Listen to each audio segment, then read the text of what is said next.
Good morning, everybody, and welcome back to No More Mondays, the podcast where we believe you can have a thriving career, business, and an amazing life on your terms. And I am a very excited host, Angie Callen, this morning for many reasons, not only because the bright, colorful person joining next to me, but this is a very milestone moment because after years of coaching, writing, and trying to help humans navigate the mess that is life and work, I wrote a book. And you are the first to hear about it. It is part memoir, maybe part permission slip, a little bit guide, and it is 100% built around the message that we have been exploring here on every single episode of No More Mondays for the last 4.5 years. It is Scary Good, Discovering Life Beyond the Sunday Scaries.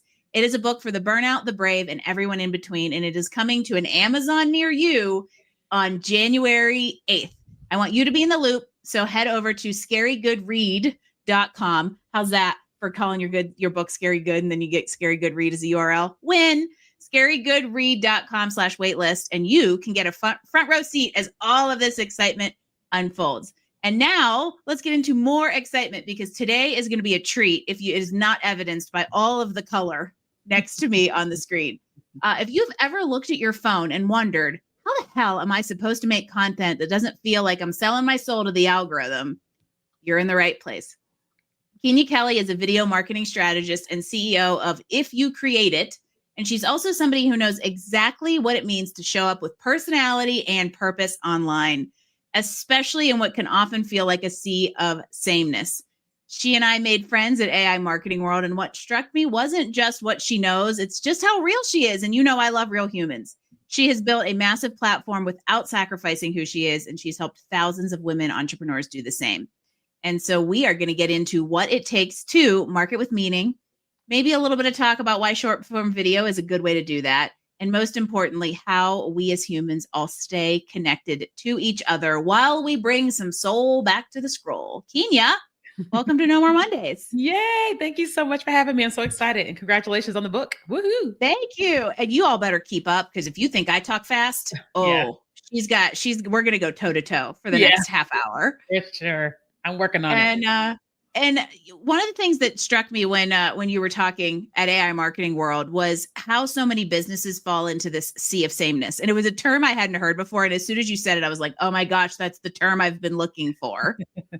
Because especially now that AI is on the scene, it's becoming even worse. Mm-hmm. And so I think we should bring everybody up to speed. Tell everyone out there what you mean by this idea of like sea of sameness and where we're missing the mark. Yeah, for sure. So I feel like that anytime you start building this brand on social media, most of us, we don't really know how to get started. And so you go on and you'll see someone, let's just say an Alex Hormozi, and you'll see him and you'll go, okay, I am going to imitate Alex Hormozi, or I'm going to imitate whomever, you're Oprah Winfrey or whatever. And what happens is that we end up becoming this carbon copy of these people, and it's them, it's not actually us. And we don't even realize it until years down the line when we're like, why do I hate my business? Why do I hate my audience? Why is all this happening to me and not really what I want to happen? And it's because we went into the sea of sameness versus giving ourselves permission to stand out. And I think it's because for like, if you're an American, you've always been told, do this, like walk this yellow brick road. You've never been told, go and do something different. And so doing something different feels like scary. Yeah, but ultimately it's doing something different that's actually going to differentiate. And I love anybody else who has the perspective of just because it's how we're supposed to do it doesn't mean it's how we're supposed to do it. Yeah. And I'm curious on how you came to this conclusion. So you found your voice primarily through TikTok. How did you do it and build such the level of visibility that you did? Yeah. So my journey actually started a little bit earlier. My journey started when I got recruited into network marketing when I was in college. And I've always had this, my ex-husband would say, this spunky personality. And I didn't know that I had something, but someone saw something in me, the person who recruited me, and he started like pouncing on the that something thing that I had. And I started going, well, if you say I've got it, then I'm just going to show up as this. And I started to realize, oh shoot, the world is really loves this. And I started, like, I got featured in Success from Home magazine. I mean, it was the craziest thing that happened in my life. And I was like, what is going on? Like, and it was just me being me. So then when I started in social media marketing in 2016, all I knew how to do was try to figure out, let me just be me. And the more that I was talking like me, people were gravitating to it. And I don't have formal education for marketing. So I was already standing out because I wasn't using certain words. I was just talking the way that I was talking. And then when I was praying in 2020 and heard God tell me get on TikTok, which was really random, I was like, okay. And so getting on TikTok was already something different. And then when I started posting content to Facebook of my TikTok content, people were like, who is that? And what is going on? And I started realizing this is just another one of those things where I'm doing something different and it's making me stand out amongst everybody else. Yeah, you sometimes you don't realize it until hindsight.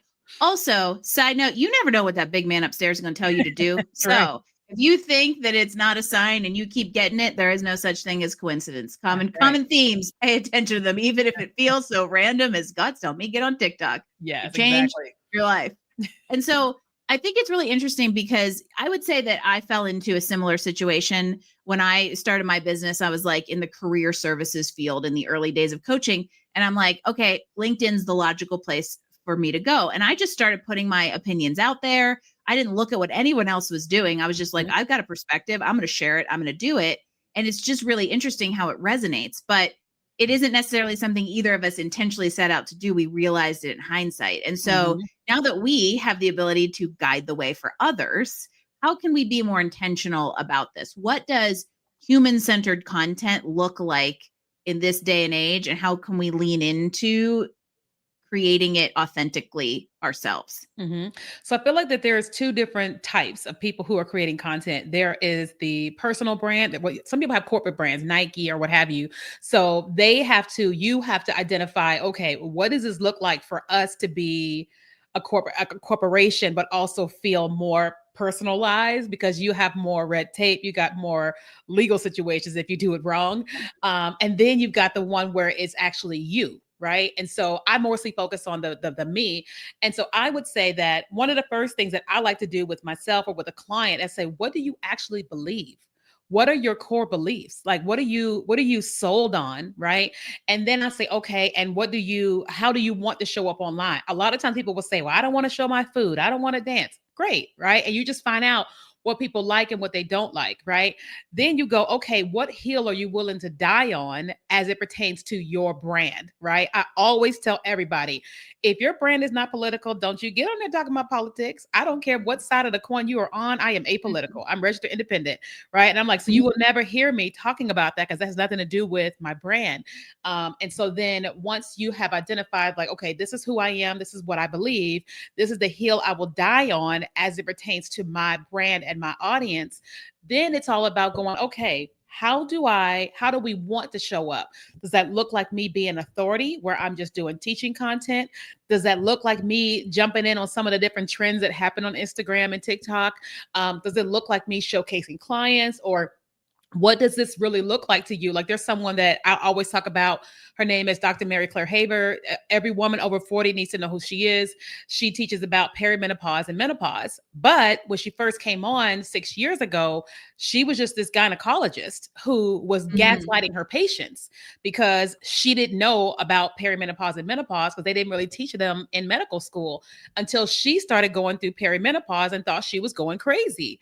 And a specialist was like, you're in menopause and this is all the symptoms. So then she decides how she's going to come online and teach the audience about perimenopause and menopause. And it has completely changed her entire life. She's been with Oprah. She's just done all this stuff. Her book has been on the New York Times bestsellers list for like forever. But she decided, okay, I am going to talk about menopause, perimenopause like this through my own journey. I'm not going to be showing my food to be an influencer, but I'm going to talk about this is what I'm doing for my hair. This is what I'm doing for creatine. This is what I'm doing to lift weights. And it completely changed so many women's life and her life.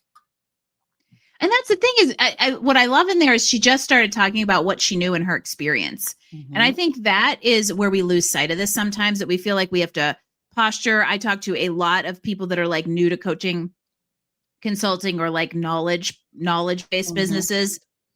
And they're like, well, I don't want to create content, or I don't want to put myself out there. I'm afraid I'll look stupid. Right. Well, if you're afraid you're going to look stupid by putting the thing you know out there, okay, go bark up a different tree, Yeah. right? And also, most people have their heads so far up there, where that even if you do look stupid, they're not going to notice it. But Right. ultimately, it will likely hit because it's relatable and it's real. Mhm. And so I Mhm. think that we have to not be afraid to just be authentic and real, because as women of exactly the same certain age, I appreciate that she just decided to start talking about that stuff. Okay. I was like, thank God, because I was like, what's going on with my skin? And I'm like, now Yeah. she's changed my whole life. I'm like, thank God for gaslighting your patients and then coming on TikTok. I'm And not supposed like, to be waking up with heat flashes for another 7 years. What the hell? girl, I have to sleep. I sleep with an airplane pillow to keep from frozen shoulder. Oh man, I feel like now we could take a turn and we could just go there. Yeah. Yeah. Because I think like Kenya and I are like within a few months of the same age, because she Right. said something about her age when she was on stage, and I'm like, oh yes, same girl. But I guess to keep it constructive and appropriate for the male audience out there. Right. Sorry, guys. Sorry, not sorry. Your wife will Nope, appreciate not this. sorry one bit. Y'all need to know. Y'all need to know. Yeah. We're going off the rails, but you do have a little bit of like a wild story, right? From, the total like, rock bottom, down and out moment to now having a platform to really influence thousands. Yeah. And I would love to know how just something as simple as social media and content creation really did change everything for you. Yeah, for sure. So, like, I'm not the typical divorcee, so I'll just preface it with that. But I'm somebody who I got married about 10, almost 11 years ago, and I was running a very successful trade show business. And then God is so amazing. I had a dream one night. He told me he was cheating, and then boom, there it was.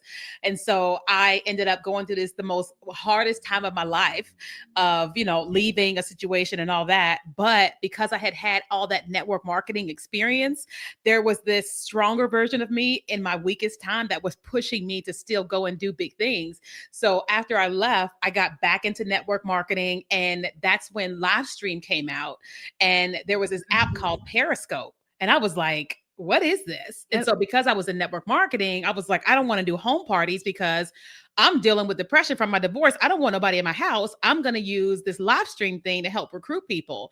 And it literally like helped me learn how to have a presence on camera, how to like have a light and have a background. Like I used to have a sheet on the back of my wall to like give me like color or whatever. And that's when I got introduced to the coaching and consulting industry and hired my first coach. And they started teaching me systems, funnels, email marketing. I'm like, what is all this? And I realized that everything I was doing for my job as a salesperson, that I needed to change that and the network marketing and start teaching it and like let people pay me an hourly rate. And so fast forward, here we are in 2025 and getting into 2026, and millions of people know that I exist now. And it's like, I don't feel like an influencer, but I guess I am. And now I just get this amazing opportunity to push, quote unquote, I would say my agenda.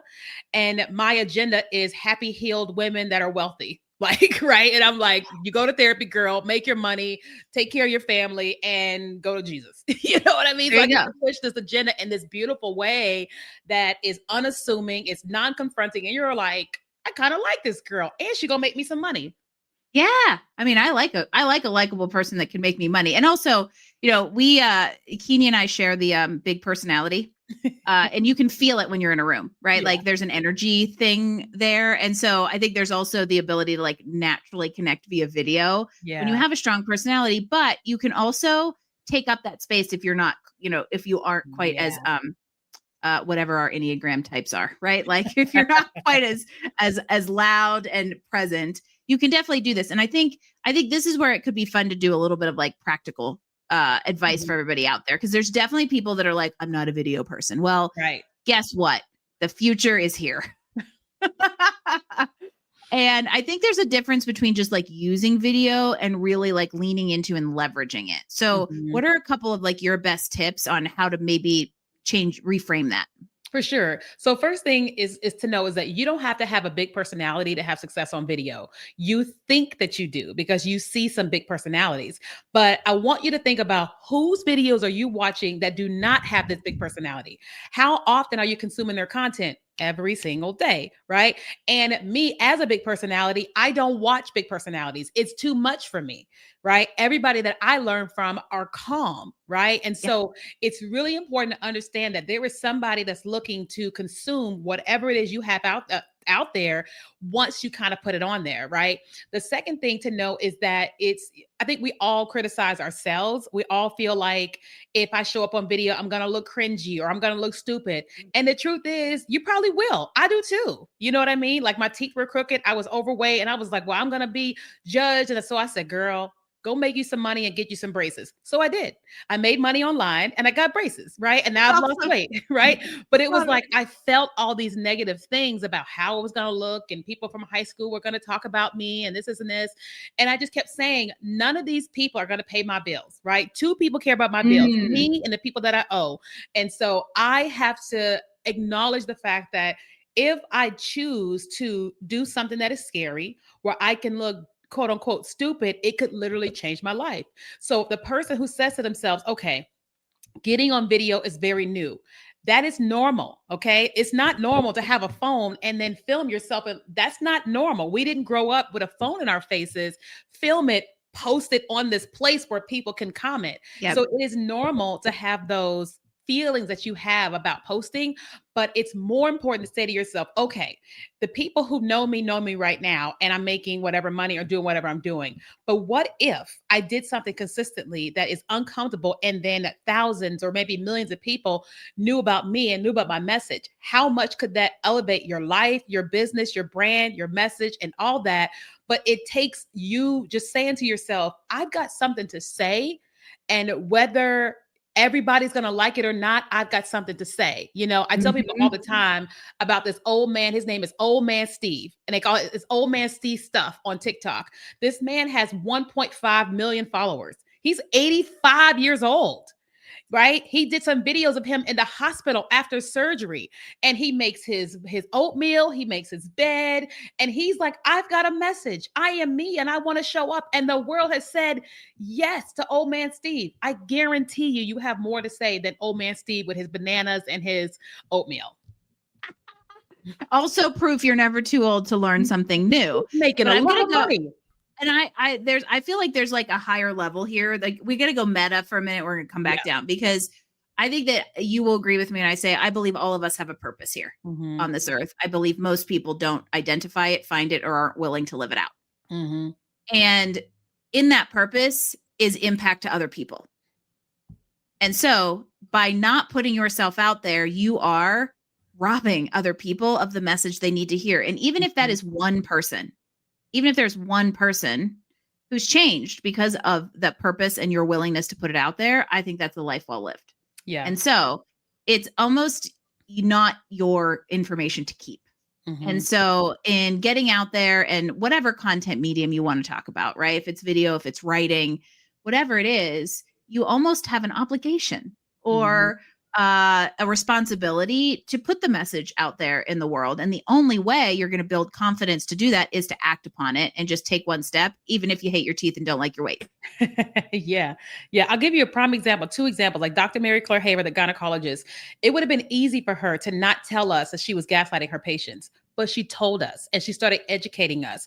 It completely changed her life. Halle Berry started going through menopause, but she didn't know what she was going through. She just knew she had some situations going on down there and thought that her boyfriend was giving her some type of transferable situation. And her doctor was like, ma'am, this is menopause. And as a result of Halle Berry telling the world about a situation down there, and Dr. Mary Claire Haver telling women X, Y, and Z, just last week, I think the government, whomever, has finally said, hormone replacement therapy is good for women, for women's health. So women have been suffering for decades after decades Mm-hmm. because nobody was making changes. But because Halle Berry put her embarrassing message out there, Dr. Mary Claire Haber starts telling everybody all this stuff. It has just changed the lives of millions of women today and all of our kids and kids, kids and kids, kids. And it's going to save a lot of marriages because people don't really know what's happening with them during menopause. And now they get the help, and the husbands get to get the help too. I know.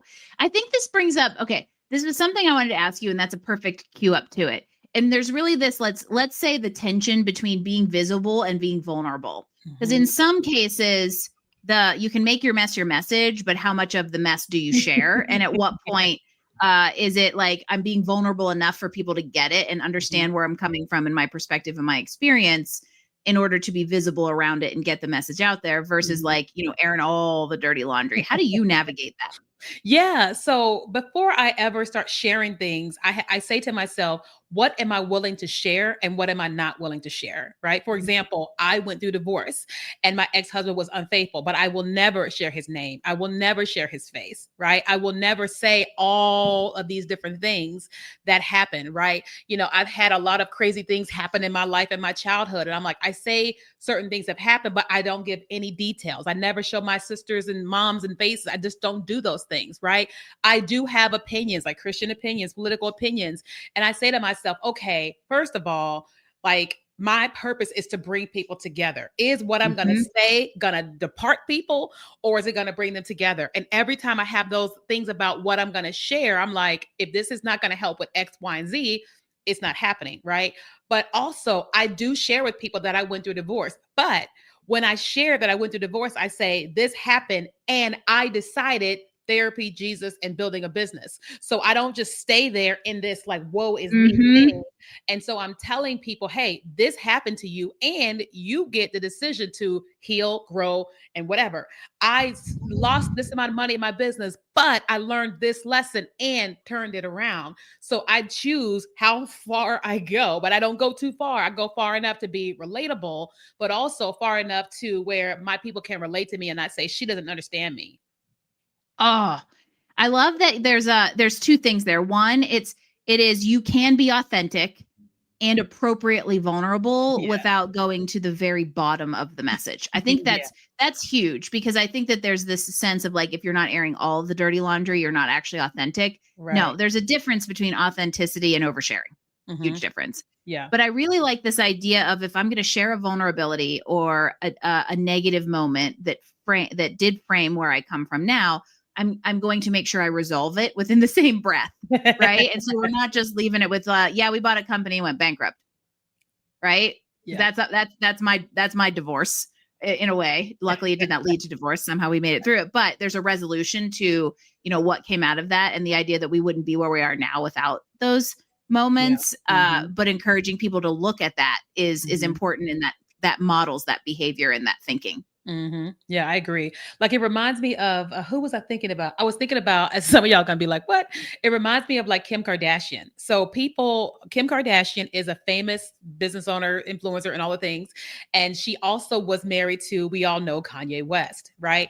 And Kim Kardashian and her team, they have built these businesses and brands. And Kim made a decision years ago that like, no matter what her ex is doing, she's never gonna stoop low. She's never going to stoop a certain place because that's just not what she's going to do. It's not her brand and it's not who she is as a person, right? So let's just say you've gone through where someone stole from you. You can talk about something being stolen from you right? You can talk about being let go from a company right? You just get an opportunity to assess what that looks like, but you have to identify that first before you start creating online for that. You have to set a foundational plan for. I talk about, and we call them content pillars. We talk about this, Yes. and this. We never talk about this. We only talk about this over here. Then when you choose those content pillars, you're like, okay, and what does it look like to talk about those content pillars? So like when my social media manager came on board, she said, can we talk about your divorce? I said, yes, but right? You can talk about this, and this, not that. Can we talk about politics? No. If something crazy political happens, we may make a statement that says, that draws people together. It doesn't separate. And she's like, got it. Like, can we talk about Halloween?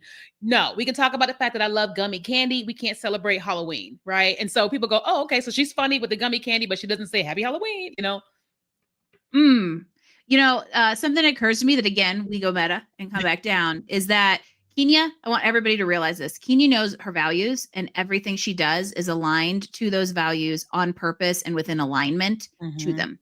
Huge fan of content pillars out there. That's a practical piece of advice that I would say anybody out there who's a knowledge-based professional should be listening to, because I'm a big fan of threes. And so I usually encourage people to have their three that's good content pillars, because it helps you not only present in an aligned way, but from a marketing perspective, but in this case, it helps you know how far your talks about goes and what is not included in them. Right. Exactly. I agree. Because I know for me personally, when I first started out on social media, I talked about all types of things. Right.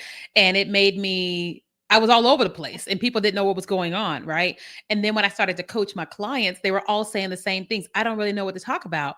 And so when I really started learning about content pillars, my content got better. And then I was able to help thousands of people get more focused and organized. And they all grew so much faster than me because I was able to steer them in the right direction of this, and this, and don't talk about that. And now they're crushing it and having the greatest time because they know exactly what content create. When they hire a social media team, they know what to create so they can have more time freedom and that person has a job. Well, and I think it's so interesting because a lot of entrepreneurs, one, God forbid I have a niche because I won't have enough, there won't be enough fish in the sea. This is a little bit the same, right? It's like, if I don't talk about everything I know, then nobody's going to gravitate towards the one thing I know the most about. And I think that's a huge waste of time in content creation, is like, because it dilutes, right? And so there's this idea of really like distilling down and remaining focused, and you're going to draw the right people in when you do that. Yeah. Yeah. I think there's a benefit to having a niche right? So it's like the Kenya Kelly brand, like typically people say, oh, Kenya is a TikTok queen. That works. It had worked for 5 years, right? Because nobody knew TikTok. So everybody ran to me as the go-to person, right? But over the years, I started going like, this actually has me in this TikTok box. I need to be in the video marketing space, and I can speak on all stages about TikTok marketing. So I niched down initially and got myself into the stages with the audience. And then we went, okay, now let's bring me back out more to the video queen. So now I can talk on stage about video marketing or Instagram or AI and video marketing, right? So I did that for a period of time for everybody to say, this is my go-to. And I was on every podcast, every stage, everything, because I had something, but I knew where I was going with it and I wasn't going to stay right there. Yeah. And I think when you're starting out and you're newer, you really do need like a little bit more of that consolidated almost nucleus so that you're not diluting your message across a smaller pool of visibility that you have. But as you get larger and you have a diversified audience, you can afford to like start stretching it out. I completely agree. Also, I love when somebody who maybe has more experience or knowledge than me comes and validates the stuff I say to people, because I'm like, you need the middle ring of the bullseye, start there, and then you can add rings as you get bigger. And I just got it validated by Miss Kenya Kelly. Woohoo! I have on that note, I have a very important question. How devastated were you that My So-Called Life only ran for one season? Girl, first of all, can you see the series back there? Oh my God. The worst. I was like, what do you mean? Jared Leto, Claire Danes, like what? So now when you see Claire and you see Jared, it's like, somebody bring them back. We do a reboot. The other night, an ad for what's her current show? Diplomat? Is that what she's on right now? I've been seeing clips of it. I don't know what it is. Yeah, I haven't watched it yet, but an ad for it came on, and Jim's like, she looks familiar. Who is that? And I was like, I just died a little inside, because you also have to remember my name is Angie. My real name's Angela, and I am from Pittsburgh, Pennsylvania. So in my world, Jared Leto was walking into McGuffey High School, class of 99 at any given moment.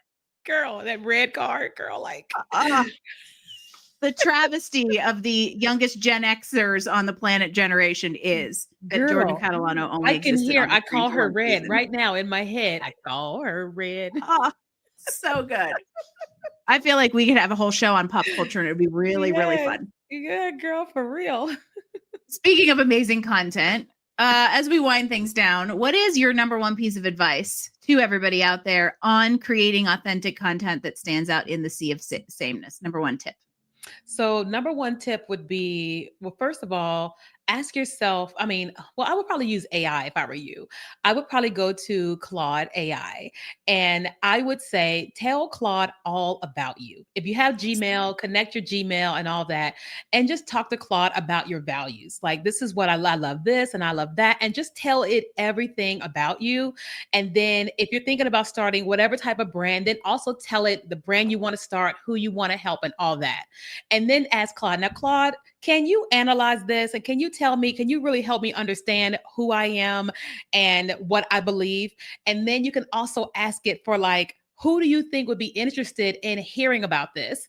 And do you think that people would be interested? Because I feel like what a lot of people are dealing with is they need the validation, as we all do, that you have something to share. People want to hear it and see it. And I think that it's a safe way to go to AI and talk to AI because it's not a human being. And you can read who you are in this synthesized, analyzed way. And then you can also ask it, well, who out there is doing things like me? And then you can go and look at those people.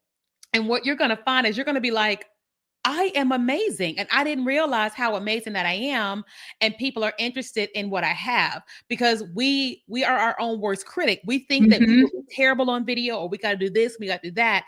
And we all need something to first just give us that first little glimmer of hope. And it's not a person. It's going to be you putting yourself out and then letting AI talk back to you. And you will be shocked when you see yourself. I'll give you an example. When I start with a new client who is like, has no brand and they've built something in the background, I go, let's just get on Zoom. I'm going to have my AI here. Let's just talk.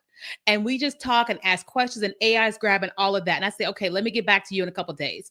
I then download the transcript and I give it to AI and say, AI, can you write down exactly what this person said, like transcript? Now, can you also analyze and bullet point who they are and what they want to talk about? Then I download that and I say, here, I gave this to AI. This is what AI said. Tell me what's true and not true. They always come back crying because they're like, you get me. And I'm like, no, no, no, it's not me. AI got it. And they could see themselves. So then I can strategize with them.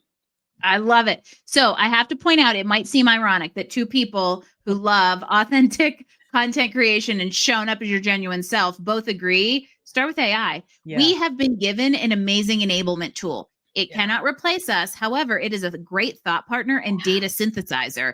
And all that diarrhea of the mouth that you're going to dump out in a transcript or dump out while typing is data that it can parse and place in a bigger picture because we're too close to the forest to see the trees of our own special sauce. Yeah. And so I am a huge, huge fan. And it will sycophanticize you and tell you how wonderful you are. And I'll sometimes we need those cheerleader moments. Yeah. But it will also spit out some really great one-liners that you're like, oh, I guess that is how I am, right? Yeah. Because it's a little bit of it's kind of a mirror is a really good way to think about it. It's a mirror that also has a glimpse into the greater world of where you might fit. And so I think that is a fun, you have permission to go play with your favorite generative AI, just talk at it for a while and see what it comes up with and see what it helps synthesize for you. I'll tell you what happened to me. So I had a coaching call with Emma Rainville, and I was in her house, and I was like, I'm just going to record all this and get the AI transcript. And so she did all the things. I got the transcript for it, and I put it into Chat GPT, and I said, okay, Chat, what is Emma saying? And then Chat was like, and got it into my language, and it broke down. Emma says, you're not showing up, this and this, you're doing this, but you're actually this. And I said, okay. I said, well, here is this person who's showing up big. What are they doing that I'm not doing? And then it roasted me in a good way. And it said, you are this, and this, but you keep telling everybody you're the TikTok queen. You're so much more than a TikTok queen. You are your messaging should be this, and this. I read that and was like, you're right. And me and my whole team have been changing everything. AI, but you're right. You're right. And it just helped me so much to see me better and higher where I really am versus where I think I am. Love it. Permission to use the tools that we have been given. Yeah. I love it. Angie Callen, how do people find out more about you and all the amazing wisdom you have to give those of us who are trying to put our knowledge out into the world? Yeah, for sure. So you guys, I'm obviously on all socials. I'm on LinkedIn, Facebook, Instagram, TikTok, Twitter. Well, not really Twitter, but Threads under my name, Kenya Kelly, Keenya, Kelly. Also my website, kenyakelly.com. And if you want to work with me or anything, everything is there on social or on my website. Love it. And we will, of course, link all of that stuff here in the comments if you're watching on LinkedIn. And if you are out there in podcast land, will be in the show notes. And if any of you out there are trying to build a brand, whether it's attached to a business or your personal, but remain human, follow her, because Kenya is a real deal. And whether you are a content pro or like just dipping a toe into the good old world of Reels and TikTok, these strategies will work because they're really rooted in building trust, speaking your truth, and being creative within whatever your authentic genius is. Mhm. And so I am so glad you were here. This was so fun. Thank I want to you. do this like 10 more times. And I hope you will all follow Kenya and listen to her wisdom because it's fantastic. And I appreciate you sharing it with us today. Yeah, thank you for having me. I'm so excited. That's it for this episode. Don't forget, all of you out there, to share it, drop us a review, and get in on the book list, scarygoodread.com/waitlist, to be the first to grab a copy when it hits shelves in January. In the meantime, I will see you next week for another episode of No More Mondays.